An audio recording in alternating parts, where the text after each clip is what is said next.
Well, Archie, congratulations. Big win. How are you feeling after that? I feel good. Man, that last like 2 minutes, I for sure could have just stayed on top and continued to land ground and pound or maybe looked for a submission. But he was staying pretty balled up and doing enough to not get finished and defending himself.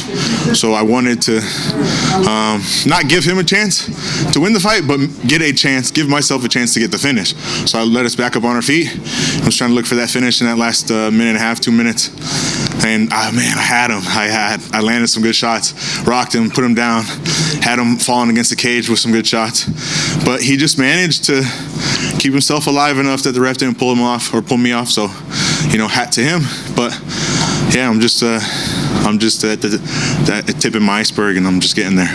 And Tebow missed weight. Did that change anything for you psychologically, or was it just like, I'm fighting anyway? So. I mean, he gave me a couple $1,000. Yeah. That was cool. And besides that, when you can look at it as maybe he cut corners in camp or not, or maybe he was trying to get himself a little bit of an edge by not cutting that little bit that everybody knows is the hardest. But to me, when you spend your life dotting your I's and crossing your T's and living your life the right way, 2 pounds isn't going to be enough to beat me. So I'm really confident in the life that I live and the choices that I make to be in this position. So it sucks, for him more than for me, really. He quit on himself before the fight even started. Didn't make weight. So for me, it was just business as usual. I just got, a little extra cheddar cheese in my pocket. And fighting against a French fighter in Paris, how hard is that with the crowd? Like, that crowd is so loud. How hard is it walking out being the bad guy? It was dope.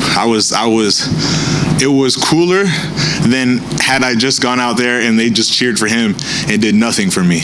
When I walked out there and they said Archie King Colgan, I hit the stage and the whole arena booed. That shit felt so good.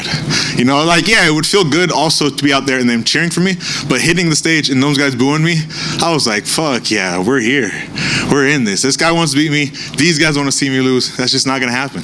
They're going to see a dominant performance, and that's what they saw. So we're here in Paris. Is it your first time in Paris? Yeah. Have you had a chance to do some sightseeing? Yeah, I got here, again, like I said, dot your I's, cross your T's, do all the things right. I got here last Wednesday. I've been here for 9 days. Made sure I got out here, spent the extra money to acclimate and get ready for this time change and traveling across the world to fight. So it cost me a couple $1,000 to do that instead of just coming out fight week. But it was what I felt like I needed to do to give myself my best chance to go out there and dominate somebody, and clearly it worked. Well, it was a great performance. Congratulations. Thank you, sir. I'm actually grateful. Great performance. You already messed up our friend, Peter Buys. Yeah. He's a friend of the show. Yeah. We trained with him. And now another European. Yeah. When are you going to leave us guys alone?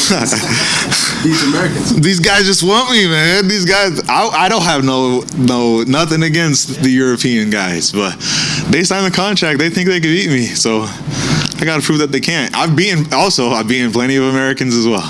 Was this your most competitive fight? No, it was a couple 10-8s. It wasn't competitive at all. I mean, he landed a couple of decent shots at the end. But I would say, honestly, he landed a couple decent shots because I heard 10 seconds and I want to get the finish. So I opened up as well and I was like, fuck, let's fight. I'm trying to get this finish. So he landed maybe 2 shots right there in the last 10 seconds. And then he landed 1 back elbow in the first round on top of him. So it was probably like 3 punches to 87. So what's next for you? I just talked to Colgan and I told him September 7th, San Diego. So he said that's on, and that's 4 months from now. It's a perfect timeline for, I feel like, me and the company. So as long as he said yes and I said yes, so as long as he's holding that word and the company's down, September 7th, San Diego. Well, are you eyeing to fight? I don't know yet. I'm going to let my manager, Ali, and Colgan sit down and have that conversation. And I would like to, these last 3 fights, I have fought back and found the veterans, the people with good names who've had great careers behind them. And I've, fought behind me, so to speak, right? And it's time for me, 10-0 now, to start making my run to undisputed gold. So ideally, that's going to be somebody in front of me. But whatever Ali and Colgan come down with, and they'll talk to my coaches here, and we'll get everything aligned. And September 7th, I'll be back. Of course, it's hardly meant to talk about it, but you also have Justin in your camp. Does it make any difference for you to have that experience in your camp? I mean, what a freaking guy, right? Like, for you guys that aren't on here right now and you guys are listening online, Justin Gaethje flew all the way across the world after, you know, what a heartbreaking defeat for him and the team. You know, I'm a teammate. I feel that with him just as much as other people do. So after his heartbreak and his little downfall there,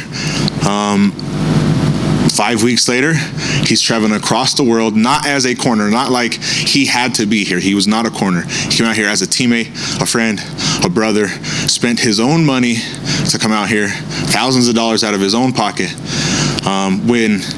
If he had bought his tickets before his fight, but if he had called me a week after, or I saw him at the gym and he said, you know, I'm not going to go out there, I would understand. It's a tough position to be in for him. But that is the reason why he is the people's champion. All the people love him across the world is because who he is as a man, on the TV and on camera and everything is just who he is as a person. Flew across the world after a big downfall for himself, and he came out here a week in advance and spent the entire time with me and the team preparing me. I got nothing but love and respect for him and what he's done for me. Thank you, Archie. Great. Thank you. One last question. Yeah. How are you celebrating Bellator? Well, are you guys from France? Paris? We're Dutch. Dang, I was going to say, what is, you know, Paris known for, aside from like baguettes and croissants and things like that? But I want to go out and get some sort of traditional, you know, French dinner. If when we get off the camera, somebody can point me in a direction of that, I'm down. But if not, I'll just go back to my American ways to get a nice greasy cheeseburger and, you know, a shot of tequila somewhere. And yeah. That's good, man. I appreciate it, man. Thank you, guys. Thank you. Great techno party with Charlotte. I don't need no techno parties. I need to get home to my kids.